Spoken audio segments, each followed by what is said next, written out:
سب سے زیادہ نفرت طلاق سے ہے. ابغض الحلال الطلاق، سب سے زیادہ نفرت اللہ کو طلاق سے ہے. اور آپ نے کہا علی طلاق دینے سے بچنا. جب ناجائز طلاق دی جاتی ہے اللہ کا عرش کانپ اٹھتا ہے، کانپ اٹھتا ہے. چند دن پہلے دو بہنیں ملی مجھے آ کے، تو ایک بہن کی گود میں بچی تھی. کہا جی خامد نے طلاق دے دی کہ بیٹی کیوں پیدا ہوئی؟ طلاق دے دی، بیٹی کیوں پیدا ہوئی؟ اللہ اکبر، کیا ظلم و ستم. چند دن پہلے ایک خاتون ملی، ان کی 3 بیٹیاں ہوئی، تو سسرال والوں نے گھر سے نکال دیا تھا، دیاں جمی جانے گھروں کو بڑی منوس آ گئی. تو یہ دن رات کے واقعات ہیں، سن سن کے کلیجہ پھٹتا ہے میرا. یا ایھا النبی اذا طلقتم النساء، اللہ یوں کہہ رہا ہے اے میرے نبی میں آپ کو سفارشی بناتا ہوں ان ایمان والوں سے، آپ کے ذریعے سے بات کرتا ہوں کہ طلاق نہ دیا کریں، طلاق نہ دیا کریں. لیکن اگر دینی پڑ جائے، چونکہ طلاق ایک ضرورت کی چیز ہے کہ نباہ نہیں ہو رہا، ٹھیک، کسی وجہ سے نہیں ہو رہا، پھر ٹھیک.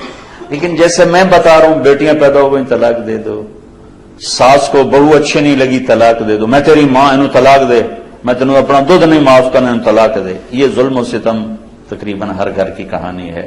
باپ کو پسند نہیں آئی طلاق دے، مناسبت نہیں پیدا ہوئی، جوڑ نہیں بیٹھا، اب طلاق ہو سکتی. اب جبر کرنا نہیں، بیٹی گزارا کر، نہیں بیٹی گزارا کر، یہ ایک اور طرح کا ظلم ہے کہ ہماری مشرق کی بچیاں سسک سسک کے پھر مر جاتی، کسی ویشی کے پلے پڑ گئی ہیں. وہ ہے ہی ایسا نہیں بدلنے والا، تو یہاں طلاق ہے کہ طلاق لو. اب ماں باپ کا ظلم ہوگا یہ کہنا بیٹی گزارا کر، بیٹی گزارا کر، بیٹی قربانی دے. یہ ستم یہ بھی ہو رہا ہے. اسی مر گیا تیرا کی بنے گا، یہاں آگے اس کو برباد کر دیتے. اس لیے میرے نبی نے عجب بات فرمائی کہ سب سے اعلیٰ درجے کا صدقہ تو میں بتاؤں، سبحان اللہ، سب سے اعلیٰ درجے کا صدقہ تو میں بتاؤں. کیا کہ جس کی بیٹی کو طلاق ہو گئی اور وہ گھر واپس آ گئی، اس پر خرچ کرنا سب سے اعلیٰ درجے کا صدقہ، سب سے اعلیٰ درجے کا صدقہ. اور آپ نے ساری بیوہ عورتوں سے شادی کی، سب بیوہ، ایک کنواری عورت سے شادی کی، باقی سب بیوہ یا مطلقہ یا بیوہ. اور اپنے خاندان میں بھی کی، باہر بھی کی. کہ کتنی ہماری بچیاں، چند دن پہلے ایک بچی کا فون آیا کہ جی میرے ماں باپ شادی نہیں کر رہے، کہ اپنی برادری میں کرنی، باہر نہیں کرنی، اور میری عمر جا رہی، اور گھر میں کوئی جو جوڑ ہیں، کوئی شرابی ہے، کوئی زانی ہے، کوئی کیا ہے، اور غیر بات گھر کرنی، باہر نہیں کرنی، گھر کرنی، باہر نہیں کرنی. بوڑھی ہو جائے، مر جائے، سسک کرنے ہیں تو کسی شرابی کے پلے باندھ دینا. یہ ہمارے ملک میں یہ بت بہت بڑا بت. ماں باپ بچیوں کو برباد کر دیتے، بچوں کو برباد کر دیتے. میرے نبی نے قریش میں شادی کی، حضرت عائشہ، حضرت خدیجہ، حضرت سودا، حضرت حفصہ، حضرت ام حبیبہ. قریش میں دشمن گھر میں شادی کی، بنو امیہ، حضرت ام حبیبہ بنو امیہ سے، ابو سفیان کی بیٹی، ان سے شادی کی. قریش سے باہر شادی کی، حضرت جویریہ بنو مستلق، حضرت میمونہ ہلالیہ، ہلال سے. عرب سے باہر شادی کی، حضرت صفیہ یہودی خاندان سے، بنو قریظہ میں سے. خاندان میں شادی کی، خاندان سے باہر شادی کی، قوم سے باہر شادی کی.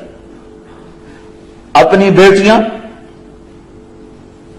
2 بیٹیاں رقیہ ام کلثوم، دشمن خاندانوں، بنو امیہ بنو ہاشم میں دشمنی.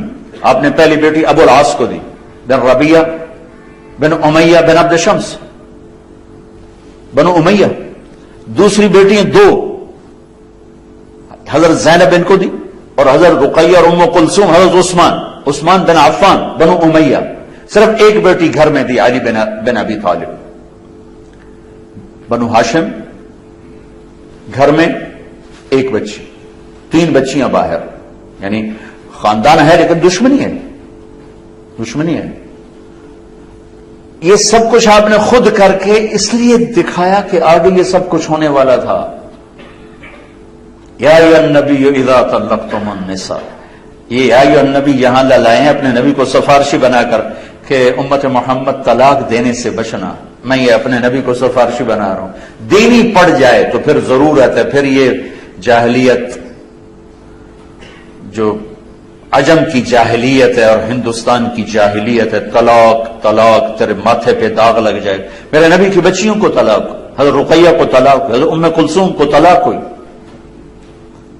ابو لہب کے بیٹوں سے نکاح ہو چکا تھا، رخصتی باقی تھی، تو آپ تبت یدا ابی لہب و تب نازل ہوئی، تو ابو لہب نے کہا میرے گھر میں تمہارا آنا حرام ہے جب تک تم محمد کی بیٹیوں کو طلاق نہ دو۔ ابو لہب کے بیٹے نے جا کر بھرے مجمع میں کہا کہ تیری بچیوں کو طلاق،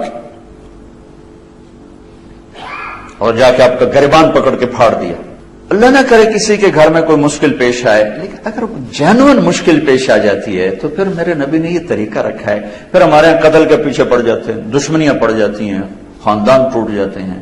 اگر نیچرل چیز ہے نہیں نبھانی ہوا۔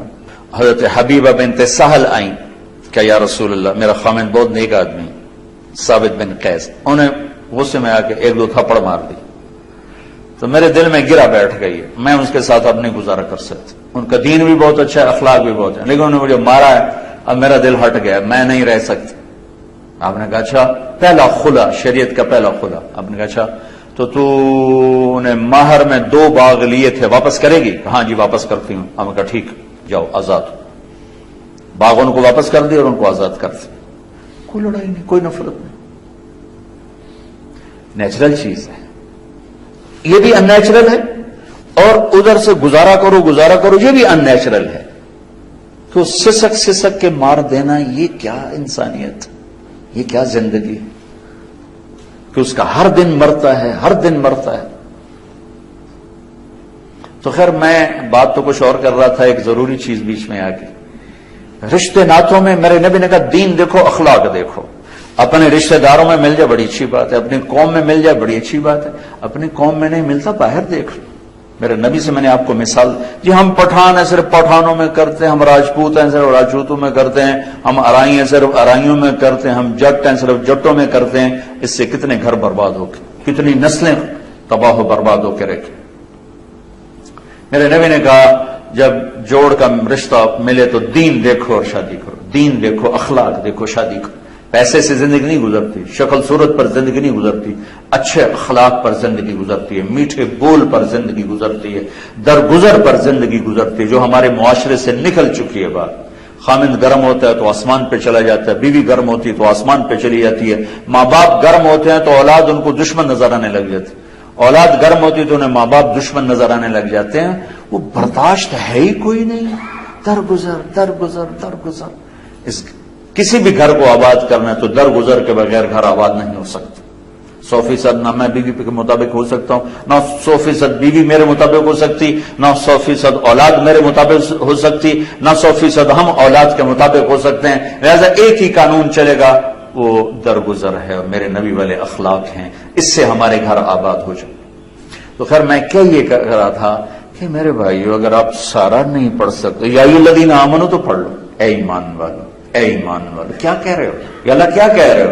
اے ایمان والو، تو کچھ ہمیں ہی کہہ رہا ہے، اے ایمان والو، اے ایمان والو۔ اور سورہ حجرات اخلاق کو بتاتی ہے، وہ ضرور پڑھیں کہ ایک معاشرہ کیسے بنتا ہے۔ سورہ نور واحد سورت ہے جس کی ابتدا ہے سورۃ انزلناہا وفرضناہا، یہ عجب لفظ ہے جو پورے قرآن میں کہیں نہیں آیا۔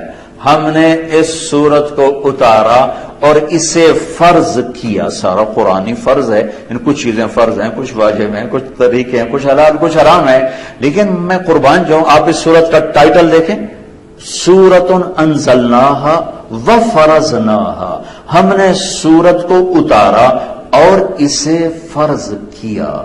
یہ الگ سے کیوں کہا ہے فرض کیا؟ اس ساری سورت میں کو سارے وہ برائیاں بتائی ہیں جس سے معاشرہ برباد ہوتا، کہ ان سے بچنا تمہارے اوپر فرض ہے۔ عجب طریقے سے سورت کی ابتدا اللہ تعالیٰ نے فرمائی ہے۔ تو سورت نور پڑھیں، سورت حجرات اخلاق بتاتی، سورت نور بد اخلاقیوں کی نشاندہی کرتی ہے، وہ کون سی بد اخلاقیں جس سے معاشرہ برباد ہو جاتا ہے اور تباہ و برباد ہو جاتا ہے۔ شروع یہاں الزانیۃ والزانی فجلدوا کل واحد منہما 100 جلدہ، یہاں سے اللہ نے پہلی بات سنائی ہے کہ اپنے معاشرے کو زنا سے پاک کرو۔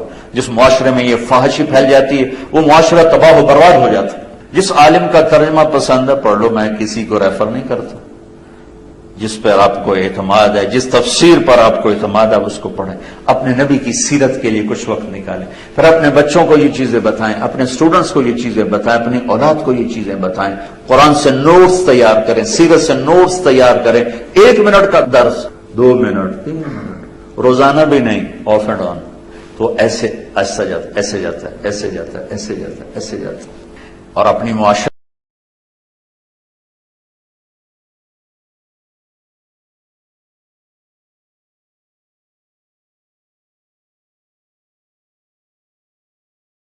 سے سلامی نہیں کرتے، ایک دوسرے سے باتیں نہیں کرتے، ایک دوسرے سے نفرت ہے، ایک دوسرے کی ٹانگیں کھینچ رہے ہیں، ایک دوسرے کو گرانے کی کوشش کر رہے ہیں، تو جو یہ کریں گے وہی ان کے اسٹوڈنٹ کریں گے، چونکہ کیفیات تو آگے شفٹ ہوتی، تو وہ ادارہ ہی نہیں جس میں ایک ورکر دوسرے ورکر سے باتیں نہیں، اور خاص طور پہ تعلیمی ادارہ ہو اور ٹیچر سے بغض رکھتا ہو، وہ تو اس نے تو اپنی بنیادیں اکھاڑ کے پھینک دی، چونکہ نیگیٹو یوں جاتا ہے، دیکھیں نا اے سی کی ٹھنڈک آ رہی کہ نہیں آ رہی، ایسے ہی انسانی جذبات آگے جاتے ہیں۔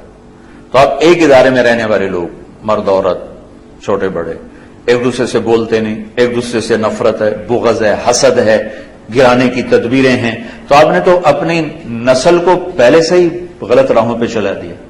آپ زبان سے جو مرضی کہیں، آپ کے اندر کی کیفیات آگے جاتی، تو اپنے ادارے کو حسد سے پاک کریں، بغض سے پاک کریں، نفرت سے پاک کریں، توڑ سے پاک کریں۔ کوئی 2 آدمی، کوئی 2 مرد عورت، کوئی 2 عورتیں آپس میں ان کا بائیکاٹ نہ ہو، گفتگو بند نہ ہو، بول چال ہو، کسی کو اللہ بڑھا رہا ہو اس کے لیے دعا کرو۔